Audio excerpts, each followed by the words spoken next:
question. Okay.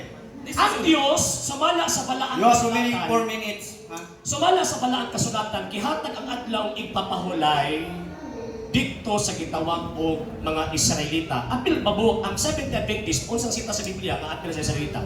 Okay. Naadri mo dito akong basahon. Okay na? Apil sa Israelita? Oh. Oh, Christian. Ay, so ako naman talaga Christian ba? Siya naman taon mo. Christian, ano man?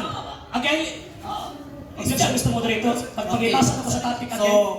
ang iyang pangutang subay ta sa Sige. proposition.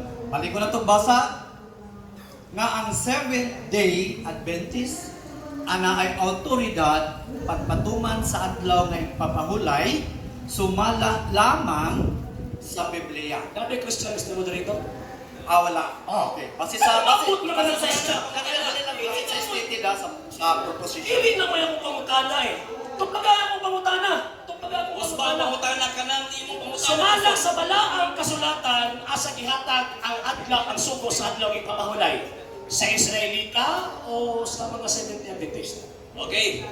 So, sa mga Israelita ng mga Seventh-day Adventist, Nagae kong sinta sa Biblia nga ang Israelita Seventh-day Adventist. na-implicitly. Ah! Nailabasa sa mga diri. Kaya ang Seventh-day Adventist Christian. Ha? Dili mo Ang Israelita ba Kristiyano? Diba? Hudiyo. Ang Hudiyo ba Kristiyano? Mao lagi. Hudiyo Israelita. Di ba? Ang Israelita Okay, ba basa. Kristiyano? Basa ta. Okay na. Ang Israelita ba Kristiyano? Ang uban Israelita ay Kristiyano. Wako na mo talaga uban ba? Ang Israelita ba Kristiyano? Kristiyano lagi ang uban, dili tanan. Unsang sita sa Biblia, kapitulo, bersikulo nga kanang gisulti ka Israelita sa Tagos na bintong Kristiyano na. Sumala sa mga apostolis, unsay mga apostolis Wako ay. na mo talaga apostolos ka na imong ibasa sa kang Google. Okay na. Ayaw ko ka. Kung basahon, okay lang sa mo, basa ko. Dakan ko na nga ang Israelita Kristiyano. Okay. Saan na ko ha? Okay. Daan tugon. Bubasa na siya, sir. Sitas. Okay, Genesis 1. Imprimato, inyo ka man Objection, Mr. Moderator. Objection, Mr. Moderator. Ano ba? Kristiyano? Ang Kristiyano ni Old Testament. Mabasa gani. Kristiyano? Ay, naunsa. Genesis? Bago pa. O sige, nabasa sa Genesis ha?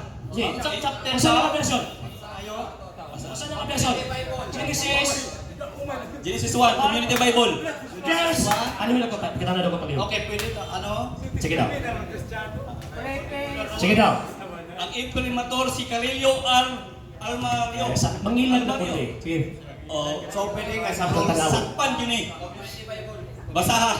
Asa na ba? Sa itong role, sa Genesis, Genesis 1. Genesis 1. Footnote pala, Mr. Moderator. Ang saan naman ta? Basa na. Ang akong gipangita nakasulat sa Biblia. Wako na po ng footnote. Ilan mga mangilan na po ni ay. Sige, sige. So, pangayo. Clarification, moderator. Clarification, moderator. Okay, simplification. Kung kabalot mo sa bot, sumala, masulat sa Biblia. Nasulat man. Mr. Moderator, Saan tayo man ng eh? Biblia. Okay.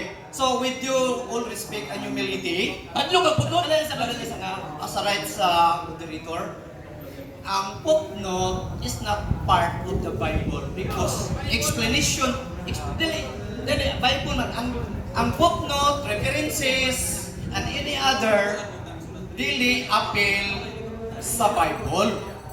Kaya na, ako nang kuhan, so paano, na ang footnote, ng cross references, nasa Bible yapon nga isulat, pero dili siya part appeal sa Bible. Sa hindi pa po nakapag-follow sa mga pages po natin, i-follow nyo po yung mga pages po natin, RJ Horolanciano II, TV Apolia Punto Argumento page, Kuya Apologies TV page, and RJ's Vlog 2022. And pwede rin po kayo mag-send po dyan ng Facebook stars. And also, sa ating po mga channels, sa hindi po nakapag-subscribe, i-subscribe po ninyo yung mga channels natin, The Lay Catholic, Apologist International Official, RJ Sanado II TV, Kuya Apologist TV, and Barrio Kawayan Religious Forum. And pwede rin po kayo mag-send po dyan ng super sticker, super chats, and super thanks. And maraming salamat po sa mga kapatid at mga Katoliko na always pong tumutulong sa programa po natin. Maraming salamat po. Nang dahil po sa tulong at suporta po ninyo, ang programa pong ito until now andito pa rin po sa social media. And until now din po, nangangailangan pa rin po tayo sa tulong at suporta po ninyo dahil wala po kami magagawa rito mga sir, mga ma'am, kung wala po yung tulong at suporta po ninyo. Sa gusto pong tumulong, sa gusto pong sumuporta, pwede po ninyong ipadala ang tulong at suporta po ninyo sa pamamagitan po ng ating mga account numbers dyan po sa ating pong screen. And pwede niyo po kaming i-message sa ating pong page kung via remittance po yung papadala po ninyo. Maraming salamat po in advance.